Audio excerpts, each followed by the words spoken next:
Have you ever felt so tired that you were just completely out of energy? Well, this might be because you weren't eating enough. The MyPlate diet has 5 different food groups, and today's food group we're going to be exploring is the grains group. And do you know what's in the grains group? If you guessed carbohydrates, then you're correct. Carbohydrates are like the things that give fuel to our body. It helps us be able to play and run and do all the different things we need to throughout the day. But have you ever wondered where grains like wheat and oats and other types of grains come from? Well, most grains in Utah come from farms like this. Today we're going to learn a lot from our friend Val J. Rigby, who owns the Rigby Ranch. He grows grains like safflower and wheat, and we get to learn more about how he harvests and grows them. Here's what Val J. has to say about the grains that he gets to grow on his farm. So I'm Val J. Rigby. I live in Newton, here in northern Utah, in northern Cache County. I got here standing with some cows that they're trying to tell us their feelings.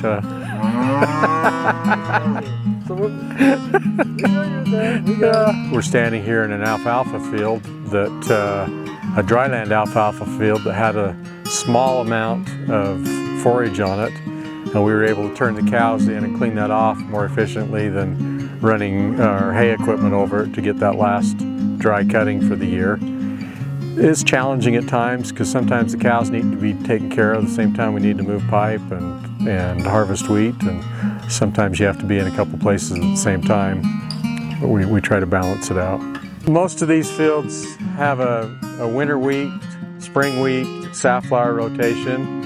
We try to put safflower in every few years. It's a different crop for rotation, breaks our disease cycles, and helps us go after different weeds, control. Our safflower for us has a deep tap root. It's able to go down and tap some of the deeper moisture and also get some of those nutrients that the wheat roots weren't able to get to. So it works out pretty good to rotate for us.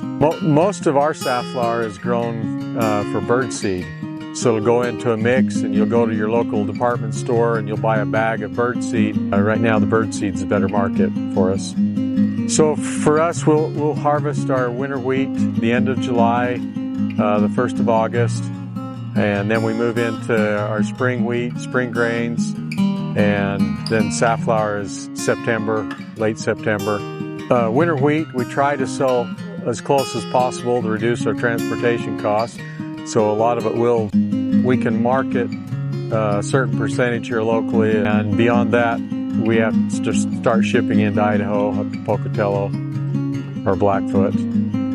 Val J's farm has to plant, grow, and then also process the grains that they grow on their farm. Because Utah experiences drought, Val J and his farm have found ways to save water and keep growing even in years where there's not a lot of rainfall. Here's what he has to say about improvement. We all want to improve and be better farmers, be better stewards of the land. Our Bureau can help you accomplish your goals just through the resources of connecting with other producers and other folks that are like-minded.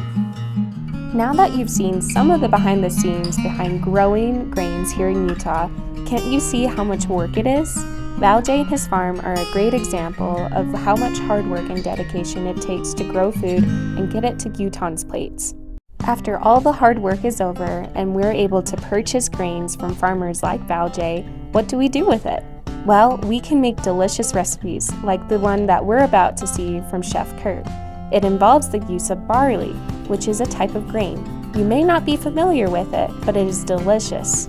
Utah is a significant grower of barley, and in today's recipe we use barley, kale, and onion to create a delicious dish. In this recipe, the first step is to cook the barley, and while that's cooking, sauté the kale, onion, and garlic together. After the sautéing, add the ingredients with some lemon, basil, and seasonings to create this delicious pesto that also includes some yummy Parmesan cheese and pumpkin seeds for some great texture. You then add this healthy, delicious pesto to the barley and mix it all together.